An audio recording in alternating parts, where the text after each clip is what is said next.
Hello students, how are you? I hope you are all safe and secure in your home and celebrated your festival Raksha Bandhan very nicely and happily. बच्चों आप लोगों को याद होगा छुट्टी से पहले मैंने आप लोगों को 100 ड्रेसेस पार्ट 1 पढ़ाया था जिसमें पैगी मैडी दो बेस्ट फ्रेंड होती है और वैंडा को हमेशा एक ही फेडेड ब्लू ड्रेस पहनने के लिए चिढ़ाती रहती हैं। तो अब ये उसी के आगे की स्टोरी है जो मैं आपको अब समझाने जा रही हूँ। The 100 dresses part 2। The lesson begin with all the students of the room number 13 having the look at the superb and the amazing drawings of Wanda. तो ये अब लेसन शुरू होता है। आपको याद होगा एंड में जो है पूरा रूम जो है क्लासरूम जो है वैंडा की ड्राइंग से 100 ड्रेसेस की ड्राइंग से जो था भरा हुआ था। अब आगे का चैप्टर वहीं से स्टार्ट होता उसी रूम नंबर 13 से जहाँ पे सारे बच्चे जो हैं उन सुपर ड्राइंग्स को देख रहे थे जो कि वैंडा के द्वारा बनाई गई थी। Only then a note receiving Miss Mason from Wanda's father informing that both his children will not attend the school as they are moving to a big city where no one would judge them by their names। तो अब जो है उस room में miss Mason जो कि teacher है उस स्कूल में वो एंटर करती हैं। उनके हाथ में वैंडा के फादर का लेटर होता है जिसमें ये लिखा होता है कि उनके दोनों बच्चे जो हैं अब इस स्कूल को अटेंड नहीं करेंगे। वो एक दूसरे शहर में जा रहे हैं, दूसरे स्कूल में पढ़ेंगे जहाँ वो ऐसे स्कूल में पढ़ेंगे जहाँ पे बच्चों को उनके नाम के द्वारा जज नहीं किया जाता। जैसे कि पहली वाले पार्ट में हमने पढ़ा था कि पैगी मैडी और उसके बाकी के क्लासमेट्स उसके नाम को लेके काफ़ी हद तक उसे चिढ़ाते थे। Miss Mason was left stand and she showed her displeasure to the class. Maddie was affected by the letter of Wanda's father. अब मिस मेसन जो है सभी बच्चों को काफ़ी सरप्राइज़ भरी काफ़ी मतलब गुमसुम सी नज़रों से देखते कि उसके पढ़ाए हुए बच्चे जो है इस प्रकार की हरकत कर रहे हैं। जब कोई बच्चा गलत हरकत करता है तो टीचर को दुख होता है बेटा, क्योंकि कहीं ना कहीं किसी शिक्षा में कमी रह जाती है तभी आप लोग कुछ गलत काम करते हो, और शिक्षा में कमी यानी कि शिक्षक का नुकसान। अब मैडी जो है वो काफ़ी हद तक हिल गई थी वैंडा के फादर का ही लेटर सुन के। She immediately developed a push for apologising Wanda. वो उसके दिल में एक अचानक से ख्याल आता है कि वो किसी न किसी प्रकार से वैंडा से माफ़ी मांगे। Peggy and Maddie, the two best friends, rushed to Boggin's Heights with the hope that the family had not left the place। अब पैगी और मैडी तुरंत ही बॉगिन्स हाइट जाते हैं जहाँ पे वैंडा रहती है। वहाँ पे जाते हैं ये उम्मीद के साथ कि शायद अभी तक उन लोगों ने वो जगह नहीं छोड़ी होगी। But to their disappointment there was no one in and around the house.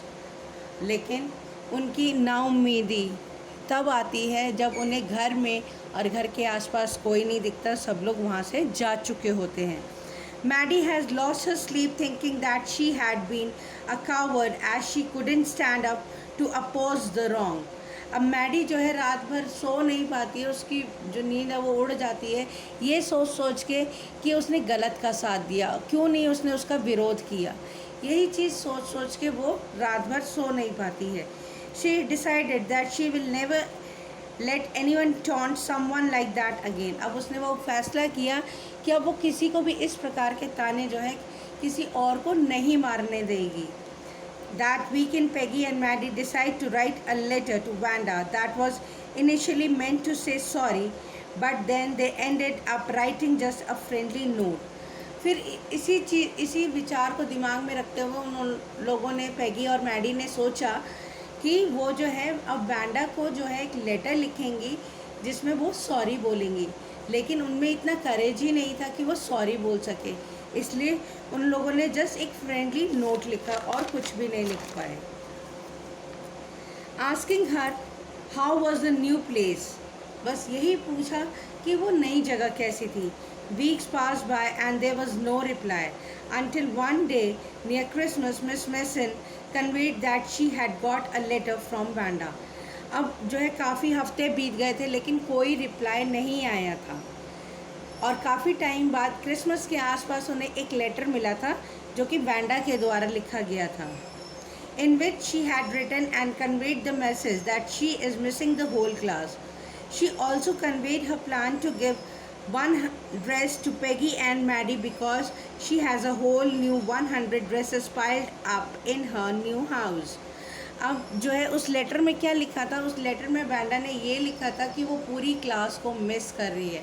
उन्हें साथ ही साथ पेगी और मैडी के लिए भी एक मैसेज लिखा था कि उन जो 100 ड्रेसेस वो छोड़ के गई थी उसमें से एक एक ड्रेस वो उसे दे दे, क्योंकि अब उसके पास नए घर में जो है एक 100 ड्रेसेस और है जो कि उसने पाइल अप करके रखी हुई हैं।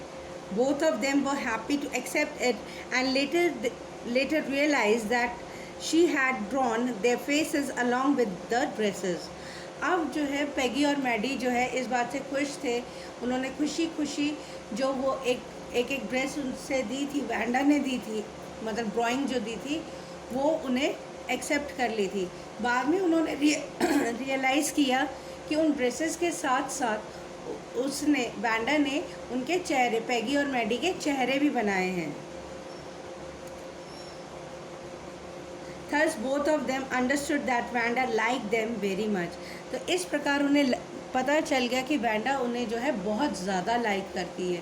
तो बच्चों, कभी भी हमें किसी की गरीबी को लेके मजाक नहीं उड़ाना चाहिए।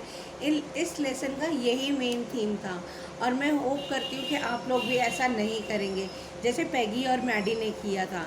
उन लोगों ने पहले वैंडा का मजाक उड़ाया, उनमें इतना करेज नहीं था उसे सॉरी बोल सके, लेकिन ये वैंडा की अच्छाई थी कि बिना सॉरी मांगे हुए या बिना कुछ किए हुए उसने पेगी और मैडी को माफ़ कर दिया था, क्योंकि वो उसे वाकई में अपना अच्छा दोस्त समझती थी।